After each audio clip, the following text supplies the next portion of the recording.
The US Navy has put out a notice looking for companies to build them a brand new missile. They're calling it the Advanced Emission Suppression Missile, the AESM. And what does it do? It hunts down enemy radar systems and destroys them. Simple as that. Now why does this matter? Because radar is the eyes of any modern military. Take away the radar, and the enemy is essentially blind. They cannot track your jets, they cannot fire their missiles accurately, they cannot defend their airspace. Killing radar first is not a new idea. It is actually the first move in almost every major air campaign since the Gulf War. But the tools to do it keep needing to evolve. The Navy already has a missile that does this job. It is called the HARM, the High-Speed Anti-Radiation Missile.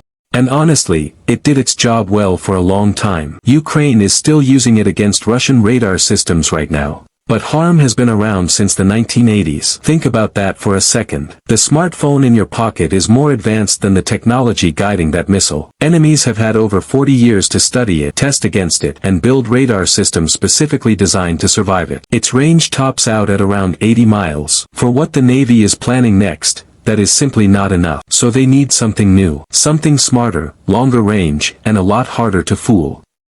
The AESM has to work with jets already in service. The F-18 Super Hornet, the EA-18G Growler, which is essentially the electronic warfare version of the Super Hornet, and the F-35. They want to buy up to 300 of these every single year. And here is the part that really tells you how seriously they are taking this.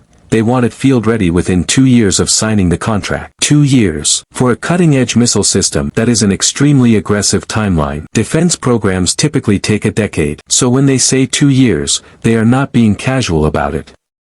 Now what actually makes this missile different from what they already have? Think of it like a phone trying to connect to Wi-Fi. Your router broadcasts on a specific frequency. If someone jams that frequency, your phone loses connection. Modern radar systems do something similar. They constantly switch between frequencies to make themselves harder to target. The AESM is being designed so that does not work. Its seeker covers a wide range of frequencies simultaneously, so no matter how fast or how often the radar switches, it stays locked. Then there is the navigation problem. In a real fight against a serious enemy, GPS will get jammed. Russia and China have both invested heavily in jamming technology. A missile that relies purely on GPS in that environment is unreliable. So the AESM needs GPS, plus a backup inertial navigation system, plus a third backup that keeps working even through active jamming. It needs to reach its target regardless of what is being thrown at it electronically. And here is honestly the most significant part of what they are asking for. This missile needs to be able to hit targets in the air, not just on the ground. That means enemy surveillance aircraft, airborne radar planes,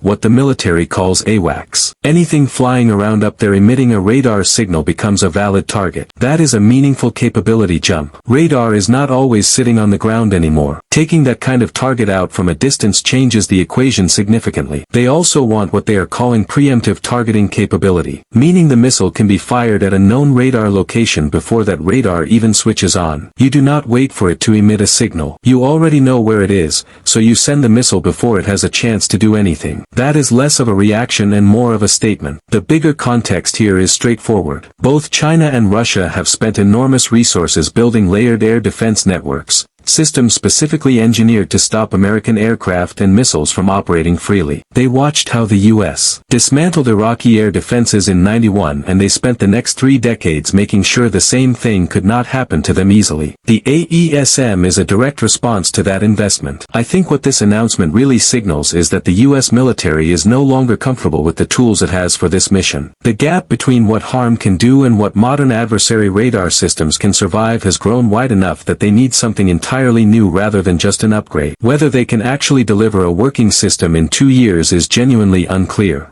Defense companies have until March 18, 2026 to respond to the notice. That is when we will start to see who thinks they can actually build this thing on that timeline.